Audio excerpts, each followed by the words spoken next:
E-B... You can spell it again. E-B-O-N-I-I. The double I's. Okay. Clock it. Wait, that was so hot. Do it again. What's poppin'? My name's Shy Friend. My name is Rowan. Hi, I'm Ian from Apollo Western Cup. My name is Dana Demento. My name is Katie. We are from the House of Ebonii, and you are watching Queer in Alberta.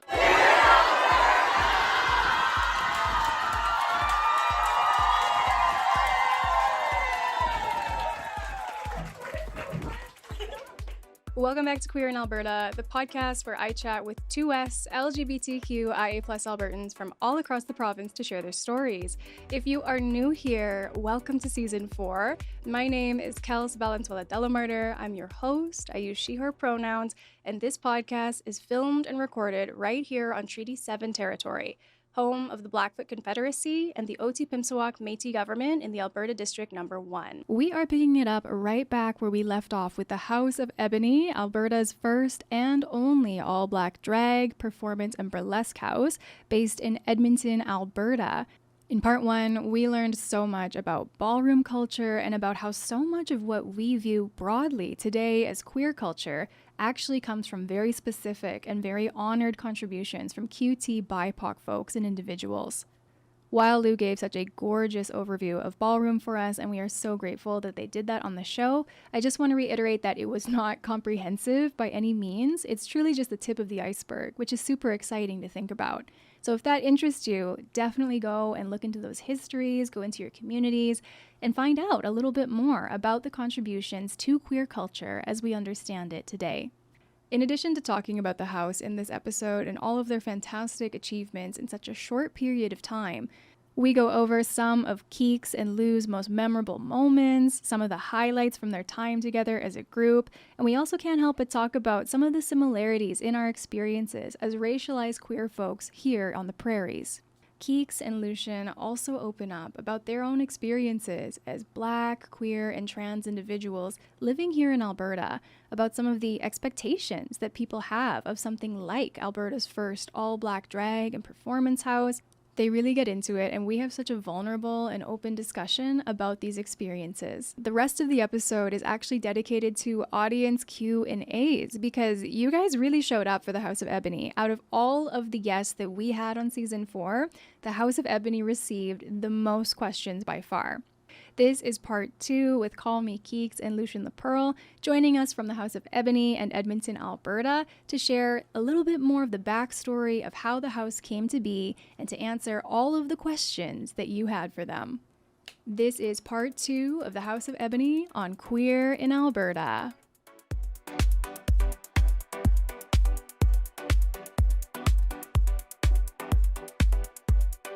So let's talk a little bit about how the house started. You said that Gabby brought everybody together, right? So this is in 2024? Yes. Let's get into it.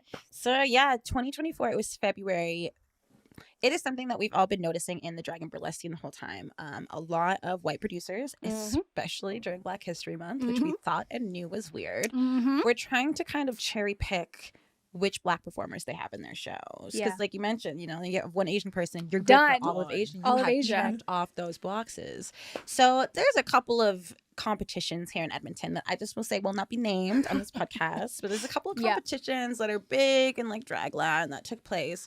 And after one night, February, I will never forget, I was sitting on my phone because I am chronically online, and I got a message from her asking me to join the house. I said yes with the quickness. From Gabby, right? Yeah, Gabby Minora is our president, our founder. She had sent the message to me, St. Solstice, and a couple of other people she thought would be interested. And I think it honestly circles back to what you said about Gabby teaching us how to be bolder. Couldn't have been me. I am like, I could never have found myself after feeling some type of way or whatever happened after the event to message people who I didn't really know really well. Like I'd been at her, we talked a little bit online, but I wouldn't really say like we were close friends. Yeah, like, but she very much sent the message to me. She sent it to St. Solstice and a couple of others. And then I kind of helped bring in Mix Jackson and Lucian LaPearl.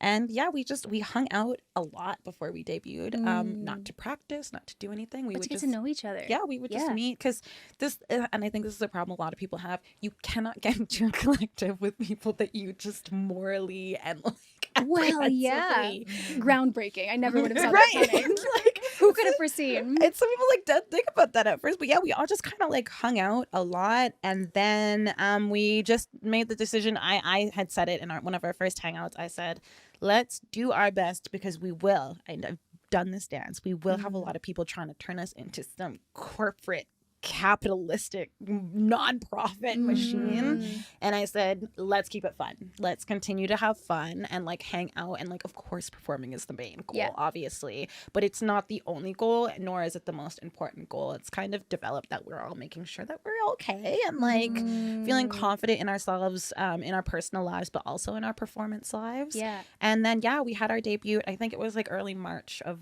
2024. We were not ready. We were not ready. Did it? I didn't see this coming. We were not prepared. Half of us. I love this, like looking into the horizon as we go down memory lane. People It's gotta like know. You can see it right there. It was like a ballad song too. It was like such What a slow song. song? It was "Be Alive" by Beyonce, and we were in the Not chat, ready. and it is slow, and we knew the 2 vibe. beats per minute, honey. Yeah. Yeah. And we did not practice. 3 of us showed up and we didn't realize we would be doing drag. The other ones did realize we would be debuting. And you know what? We got up on that stage and we ate it. And it was so funny how chaotic it was. Saint Solstice, not a single lyric was uttered. Not a, she posed for 4 minutes Face. straight. Face. As she should. Exactly. Yep. And it was a very, very beautiful moment. But that She honestly, posed for after 4 that... minutes. I'm sorry. That's I'm not so kidding. funny. The video does exist somewhere. Yeah, And it's just We should put it over right now as you're telling this story. she's posing. You want to know what's so crazy? Yeah. Is in February the following year, I threw the Beyonce the Stallion Yeah. show, and I said, "Let's bring it back. Let's bring it back To our history. to our history, to our OGs." roots. So we all came. We opened the show with "Be Alive" again, and I 100% paid Post. Saint Solstice money to not learn those lyrics. She did the exact Yes. same thing she did the year before. The And- booty is the brand. Yeah. Literally, The booty is the and at brand. this point, I'm prepared to do it again next year. I don't know. It's a tradition. It's a tradition. It's a at this legacy. point. But it was a very, I think I love our debut for several reasons, but how chaotic, how unplanned, but it was still such a good time, and how much fun we had really brought home the fact that we are here to have fun. Like, if I get into the point that I am ripping my hair out and I am that nervous to get onto a stage and lip sync somebody else's music, Yeah. we got to take it back. And that was kind of the first time that I was like, oh, we're a house. Like, yeah, we are a family, and we're gonna, so ever since then, we've just kind of been doing little tiny things here and there. We get Just booked- small. just small tiny things. We get booked individually quite a bit, I would say. Yeah. Saint Solstice is probably the hardest worker in the house. That girl is booked for everything all the time, as she should be. Like I mentioned, she's got the energy. Book her Saint Solstice song. And she knows her lyrics. Yeah, Don't she does. worry. She does. Just She does. not for Only one this of them. number. Only the one Yeah. number. It's the bid. It's the whole thing now. Yeah. But yeah, it was just really, really beautiful how we all kind of started and how we've kind of stuck together. And I said it when I went to Victoria to perform not too long ago. I was giving a speech about the house. And I think on the outskirts, when people see us not taking some of our performances really seriously, or they see us online having a good time, people don't realize, like, one of the most beautiful things that we have as a house is that we both take things seriously, but we don't take them seriously, if that makes sense. Like, we really prioritize the things that matter. And as much as it looks like good times online and parasocial relationships are the motto for 2025, Yeah. it is also a lot of like holding each other accountable and talking through our issues. And when things are not fun, we talk about things not being fun. I will say it usually hits like big performances, but just like our ability to talk through things and still be a family. I'm just like, wow, we should really start a TV show, you know? You should. like, And, you know, call me, beat me if you want to reach me. We can see if we can get that figured out. just it. You know, with disclaimer, I'm not a magic maker, but I will try so hard. Was there anything about the House of Ebonii that we didn't touch on yet that you guys really wanted to talk about? Because I think we've been pretty comprehensive. Where we want to go, things. I guess just not what we're excited for. I don't know. Yeah, I the could future. we could talk about the future, and I think I'd like to touch on the blackening. Yes. So what is the blackening? So I had this idea for so many years. I've had this idea for so many years. when The Blackening came out, it's like this absolutely hilarious Black comedy, horror comedy. It was so funny. It was just so funny. And I had the idea when I first watched the movie, a cabaret would be so funny to be like modeled after this. And then some things happened last year that were not good for me, but it put me in the perfect position to be like, let me turn this dream into a reality. Like, let me turn this dream into a reality. And I literally messaged Mix Buckaroo, who is the parent of the House of Buckaroo out in Vancouver. That is Vancouver's only Black performing house. And I said, this is a wild shot and I'm funding it all myself and I don't have a lot of money, but is there any chance you and your house would love to come to our transphobic province here in Alberta? Yeah, to Marlena's Alberta. Do a little bit of dancing, and they all said yes. And it was an immaculate moment. Like, I was able to give Lucian a ticket because she wasn't performing at the time, but I really wanted her to be there. And I kind of took a step back because I try when I'm producing not to produce and perform too much because then something is losing its energy. Yes. And being able to bring in also the fact I'm not trans. So there's a big portion of that where the whole House of Buckaroo who is coming is trans and a majority of our house is trans. I wanted to just simply, here is the money, here is the space, I will host, I will do these things. You guys please show the magic off. Do your thing. And it was the most beautiful 2 days I have had in such a long time, just to see.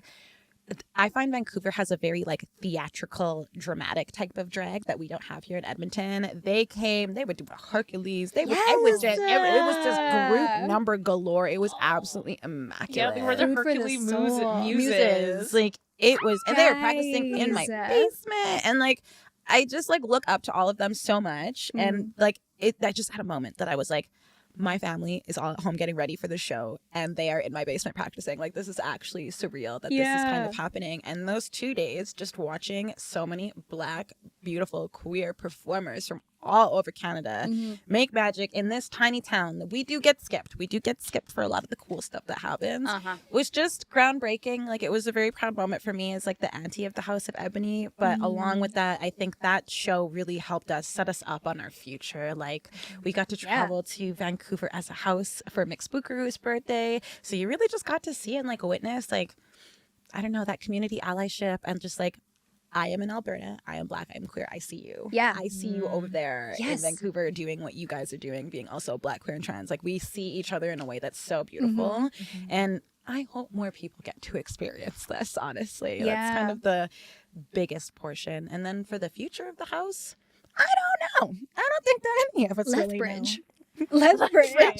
That's the future. Small tour. We're making Alberta more Black. I will say, I have been performing for a really long time. Don't ever count out the small real towns. I've actually had some of the best times and also made some of the most money just in the smaller towns. There's a hunger for drag in Lethbridge. I can imagine when I go to Jasper, because this is my 4th year doing Jasper Pride or 3rd or something like that.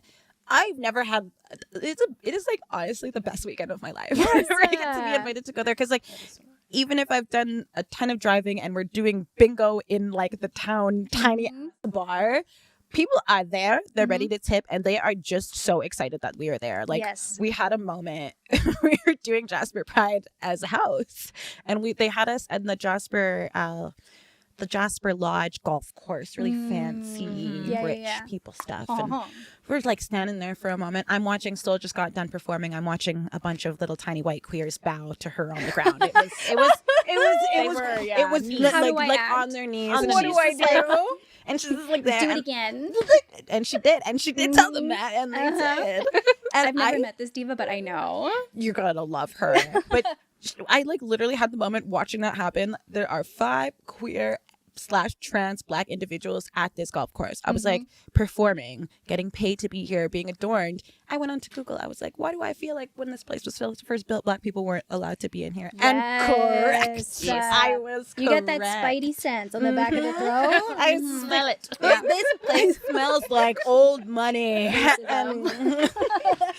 a scent of it in the air. Be here before. There's so many places we have performed. No, but diva, I've had that too, where I'm like, They don't kiki with me. Yeah, at least the ghosts here, but now we're shifting the vibe. We're shifting the vibe. There was like literally something so powerful as we were driving out of Jasper, and I was just like, 5 Black queer trans individuals just That's performed history. my ancestors' wildest dreams every single time I step on stage, and it was just like immaculate. I hope we get to do more of that in the future. I think that is such an amazing vision for the future. And I think it's also so cool that you're describing the different like houses that exist in Canada, seeing you and witnessing you and supporting you, even though we're in different places. It even reminds me, like, for my entry as a drag artist, there's a house in Saskatoon called the House of Grant, and they are an all Filipino house. And because of social media, they found me and they were like, anytime we have a show in the future, like, we will house you. We will bring you to this stage. And I'm like, it's just so cool that that's a similarity between our experiences in these minority identities.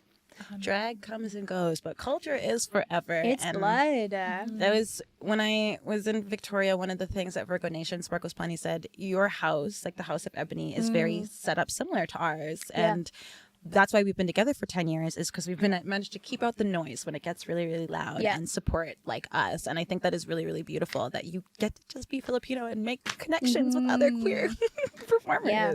And it's, you know, being biracial, like, not to make the conversation too much about me, you know, but for so long I felt really lost in navigating those two identities. And also so much of it is how the world decides they're going to see you that day. Each person, it's like, you are a mirror of their knowledge or biases or stereotypes. That's what they see, not who you are. Yes. So, yeah, like drag and Kuya Kiko, Francesca Dynamites, the House of Grant, like being witnessed and accepted specifically by queer Filipinos makes me cry. Like, It's just so beautiful. always, you know? So, Same for me. Yeah. It is like, I'm also mixed, and I was raised by wait, I felt a kindred. I was like, wait a minute. And I was raised, like completely without my culture, which was so brutal. But my mom, was like a white woman who had her own things going on, but like never What a learned how to statement. raise me. Yeah. She wasn't really like prepared to have me as a child, but just never learned that. So I feel like big part of drag and performing for me was like first burlesque, like figuring out what is beautiful and being mixed and being Black, but also being here, like physically here. Like, what does that mean for like my ancestors were moved in the transatlantic slave trade, and then they were in the Caribbean, and now I'm here, and like I'm half of this, and like what does that mean for how I got my hair and how I do me and my beauty. Can I tell you something really quickly? Not to interrupt you, but just because it's not the same experience, but similar, right? And it was actually my best friend that told me this. And so I had described myself to her as the first time I met her as I'm half Filipino, half Canadian. She looked at me really confused, and she was like, you're not half of anything. You are whole as you are. So you're never not enough. I just wanted to tell you that because I've lived that too. I'm gonna cry. I know. Where are the tissues? Oh man. But it is. I mean, especially it's such a I mean, my grandmother was born in the 30s. Let's like put that in. Let's put that in context. Yeah. Right. Like She did not like your dad very much, did she? She didn't. Yeah, she didn't like. She didn't meet him. They rarely do for that one. But she like my family. We live in a place where it's not that forward, you know, like as much as we think, oh, it's 2025, I was like, we live in the 60s. Like we live emotionally in these places where the ideas from that time are still wearing off because like Indigenous people weren't allowed to vote here until the 60s. That's in living memory of my grandmother. Yeah. And like we still live. And people who went to residential schools are still alive, right? 100%. And they're not all old. Some are in their 50s or 60s. My friend's mom, she's young. She'd be out with us. She'd be out at shows with us. She was a 60 Scoop survivor. Exactly. So it's very crazy to me when people want to pretend like that history was such a long time ago. But I genuinely think it's just to make themselves feel better. It is. Yeah. And then like the layer of, so I feel like the intentionality of racism here is still so intense, like still so segregated in a lot of ways. Where I feel like a lot of people who are mixed or people of color, like all of us are just like lumped and we become closer because we have so much common cause. Yeah. Because it's fighting against like all of these other things that tell us every single day, like you're different, you look different. Why do you look like this? Where are you from? Where it's like, it's just so constant that we have an easier time getting along with each other. Well, and we have made our own community. Yeah. We have to make our own community for that. And like, to the point of something you said at the beginning, I feel like the more we like make common cause with Indigenous folks whose land it actually is here, and we recognize like there is no Black sovereignty unless we have Indigenous sovereignty on there. There's no like no Filipino. freedom. And homies, also all of us who've been colonized so many times over the world, there's like really no freedom until we are able to get back to those teachings that were taken from us. Almost all of them land-based, all of them like feminine, but all of them, I mean, especially the myths and the stories, like there's just a richness to who we are that we've all lost from being here. And I think, especially growing up with only white people around me, I had to like Diva, take so much time to Bonnieville, learn that. Alberta. Yeah. It's Alberta. It's Alberta. It's the people around that think that because you see maybe a little bit more that things are changing, but there's so much we need to learn about each other in our communities. And it's not a bad thing. It's actually such a beautiful thing. But when people don't take the time and look around, it's like, oh, I have only white friends. Weird. And then like continue on living life. That's insane. Go learn about anybody else. Like this anybody is so else. healing. It'll be good for you. Also, more white people need to learn about their history, just in general. Like, not history as in, like, death, colonization, but There's like a lot of it. there is a lot of that. But learn about like your grandmother's myths. Like learn about how she would have beaded, how she would have knitted. Like learn about your Slavic grandmas, like weaving techniques. Like these are the things that were also sanitized from them when they had to like do the settling. Which is why white people feel the need to steal everybody else's Yes, culture. clock it. Baby, you do have your own. You just have to dig a little bit Go back and deeper. find it. Yeah, there is no reason for me to see any more white people with box braids. Sorry. I don't personally give a shit. Like, I'm not gonna like rectify you online, but I am gonna make fun of you in the group chat. Yeah. I will be doing that. So you don't know what that tattoo says.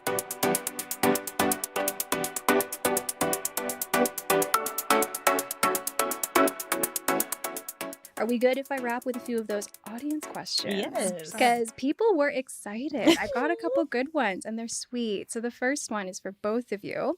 And it says, individually, what have been your most rewarding and most challenging experiences thus far? yeah. Okay, this is not to sound like hippie anti-isms here. Shimmy the shoulder, shimmy the shoulder. I would Do it say, again. To this point, I've been performing for 22 years, so I am old hat. I've been around for a very, very long time. Since the dawn of Shrek. Exactly, correct. Yeah. So a wee bit before.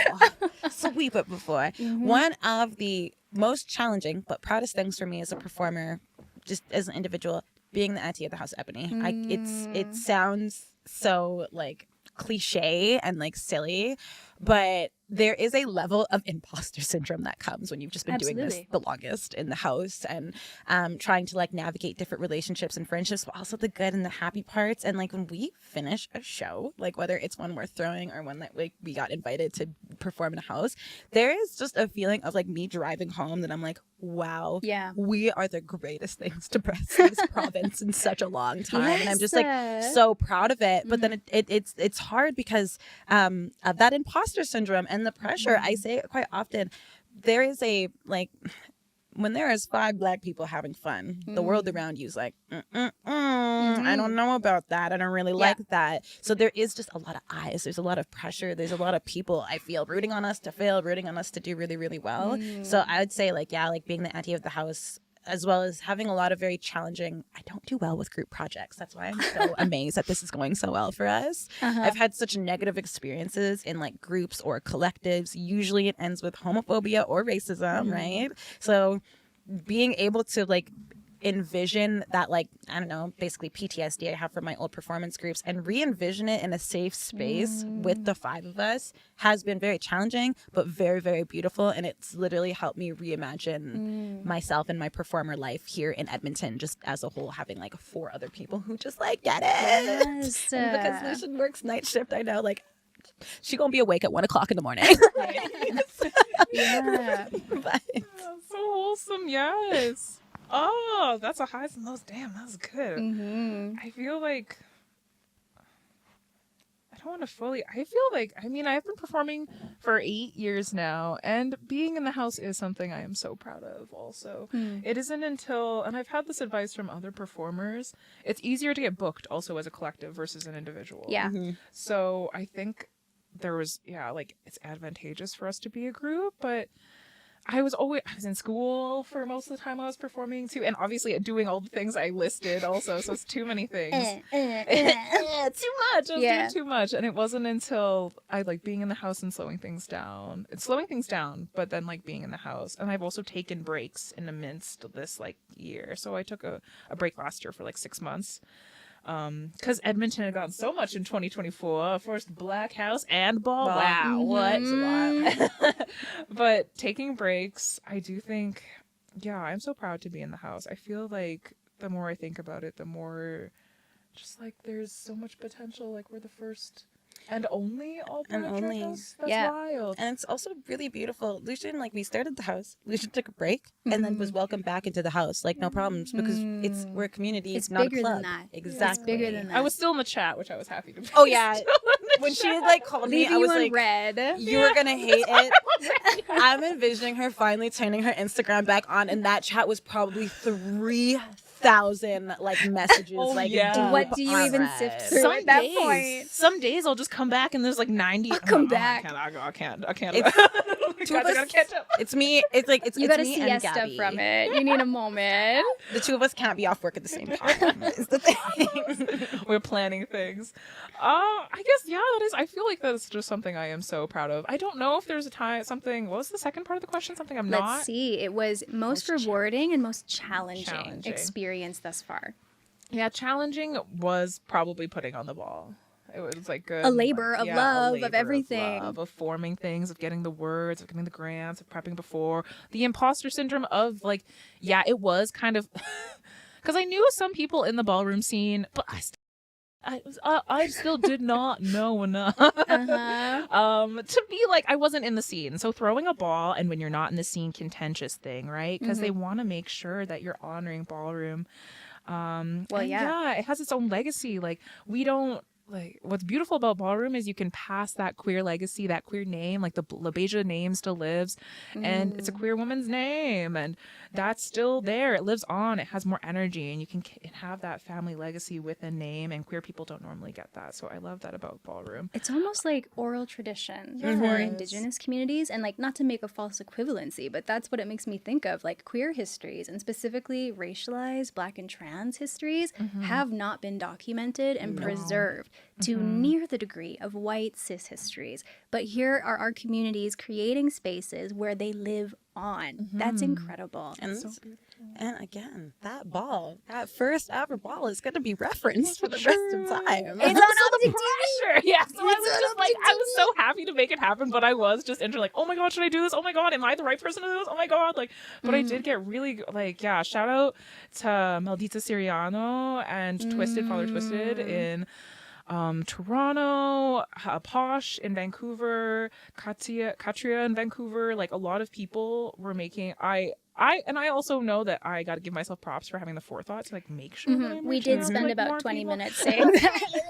But like that's why it's so essential. We're referencing, and if you're not taking into account like who should be included in the space, like I made sure I invited folks from Rainbow Refugee. To make sure there's like more folks involved. The folks from Edmonton Two-Spirit Society. Like you want to make sure they're there, so you have to do that pre-planning, which means you got to give yourself that time to plan. So that was the biggest labor of love. That was really. But the last thing I'll say on that before moving on to the next question is your note there about like, am I the right person? I think that's a pretty green flag for you because some people wouldn't ask themselves at all. Yeah. But, okay, out of the minimal Black representation on TV, was there a character you watched growing up that inspired your style or stage presence as a performer? My answer to this has never wavered. The 22 years I've been on stages. 22 arduous years. 22 years. It is Missy Elliott down every single time. I see it. Missy, the new Missy that she came out popping out with all of her new songs and music. That is when I think about being so young. I used to perform. Who didn't perform for my family? I would do like little dance things for them. Very embarrassing. But been there. Yeah. For the forced, and all my brothers had to sit down and watch and clap and cheer when all Is was this said. a queer thing or like second generation immigrant thing? Exactly. I think it's both. It's definitely a shared experience. Yeah.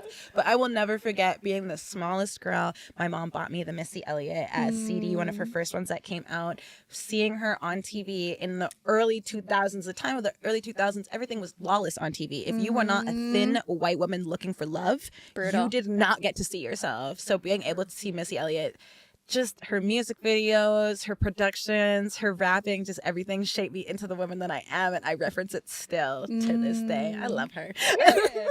I love That's a great that. answer. What about for you, Bestie? I think, for like a personal sense, I feel like Raven Simone probably. Hey. That's right. The faces, like all the Yes. a lot of that, and I guess she did have her own clothing line. That was a thing also in the early 2000s. I forgot all it's about like- that. Yeah, there was the Hillary Duff. Yeah, there if was you the- had a show on Yeah, Family you're right. Channel, you yeah, had a if you were clothing Disney, line. yeah, Mhm. you had your own style. So but I feel like it's kind of like a culmination of a lot of like the 90s, early 2000s, like trifling men is kind of what Lucian has going on, like more of a lover boy general than fully trifling.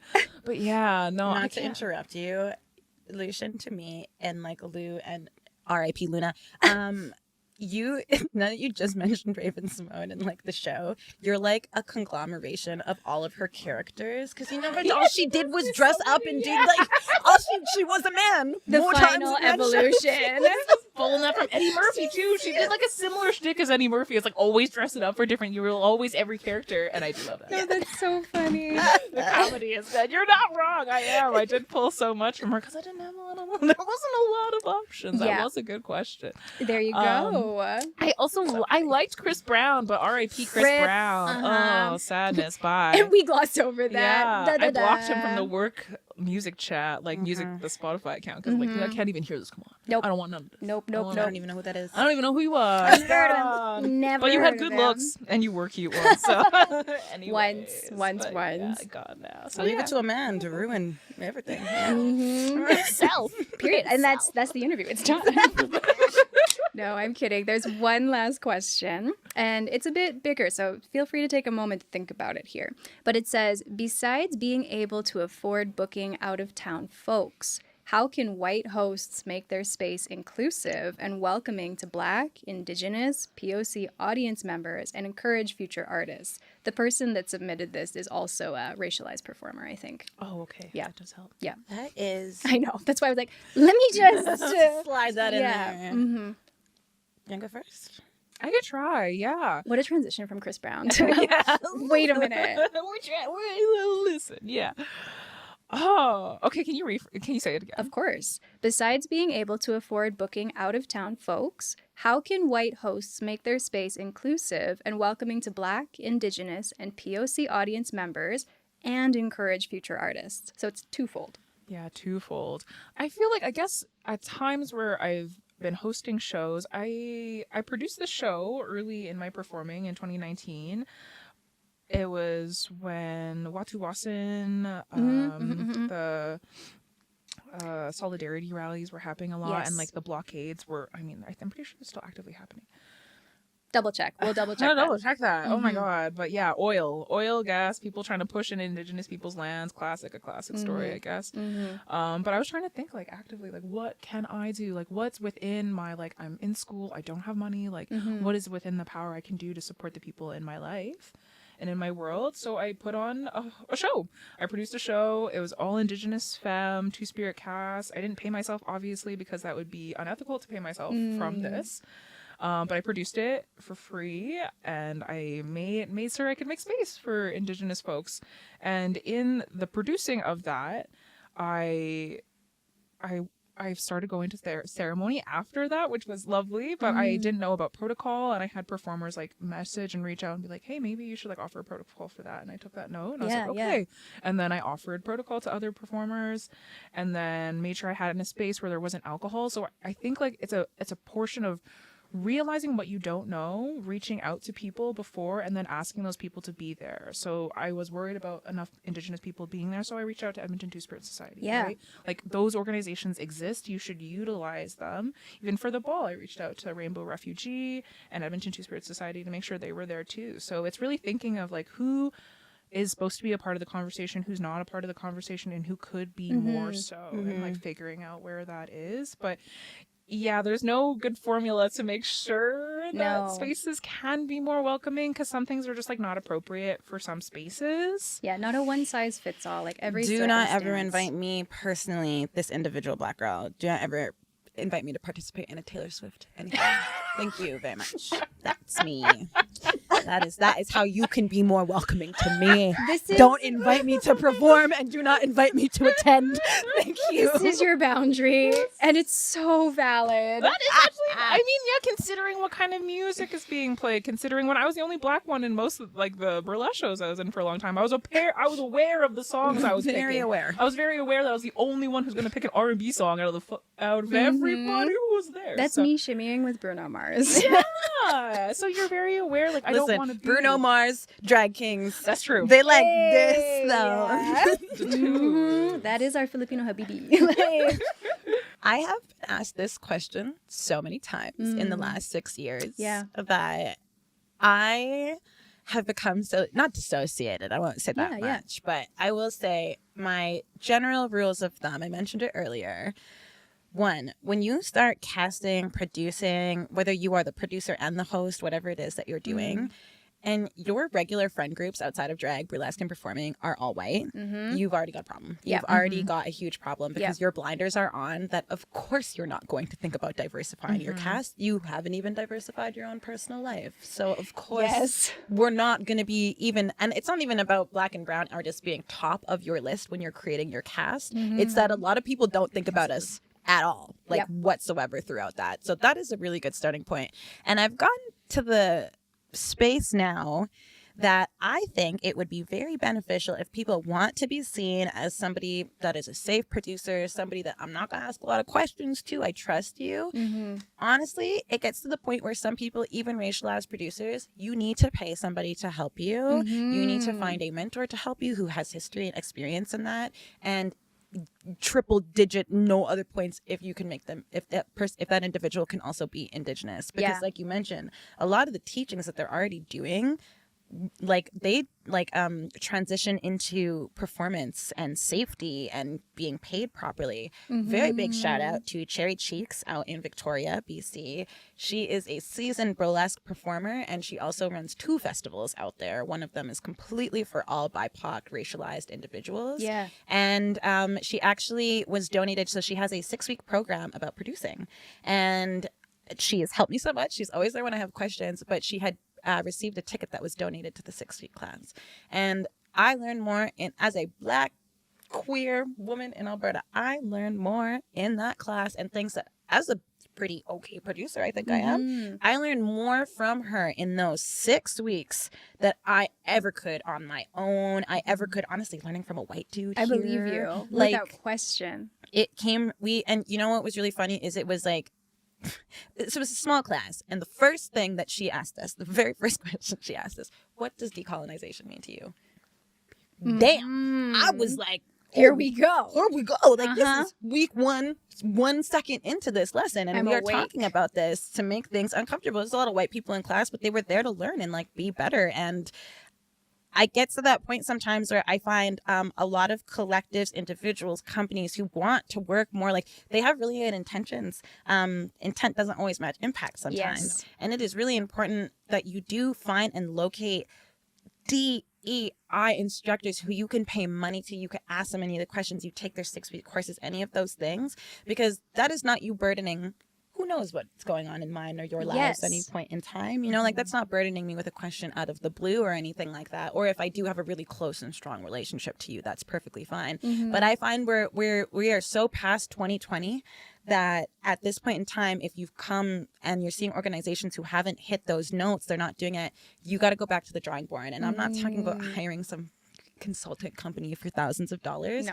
Cherry Cheeks does a 1 hour. You can talk to her about whatever. You can book her for whatever. $75 an hour. I think she also has a pay what you can scale for racialized performers and people and producers. And if there's a will, there's a way for you to learn, but that doesn't mean trauma dumping or putting your questions. The questions about race are never ending, folks. You cannot put that on us. And we don't have the energy to do it all the time. Sometimes we don't want to do it at all. Exactly. No. Not a DEI educator. Yeah. I'm just Black. That is my. I just have to talk about these things. I don't want to. Yes. Well, you don't have to talk about We anything. don't have to. But we still choose kind of have to. Like, we have to think about it. We have to. As the elder. We have to be in it. Yeah.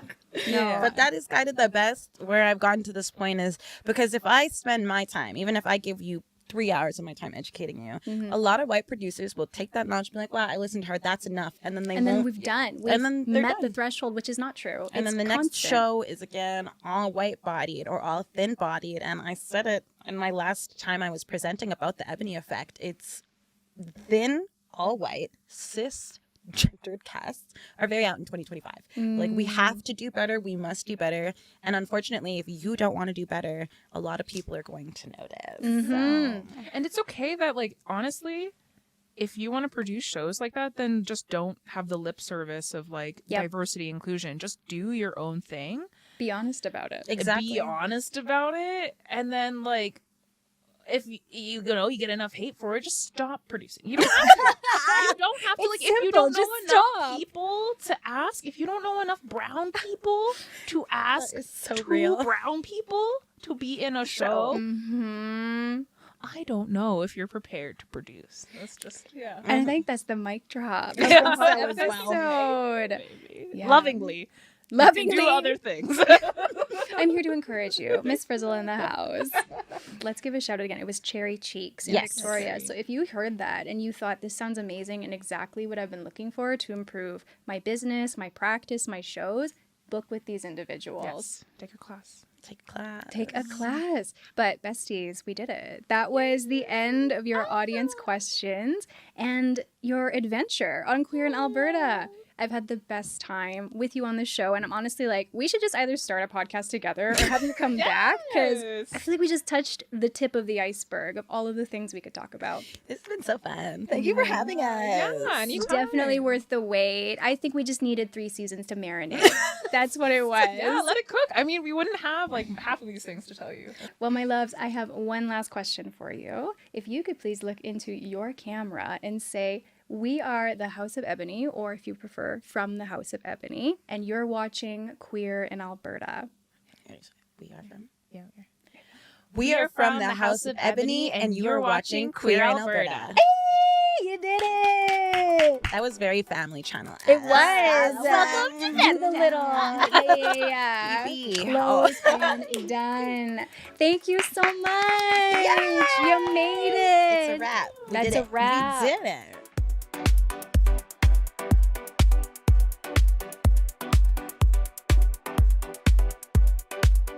Coming up next on Queer in Alberta. This is not just a long-standing organization in Calgary, but it's the oldest in North America. We are the longest running queer multi-sport festival in North America. We could be the longest running one in the world, but we're just not able to verify that. Wouldn't that be something?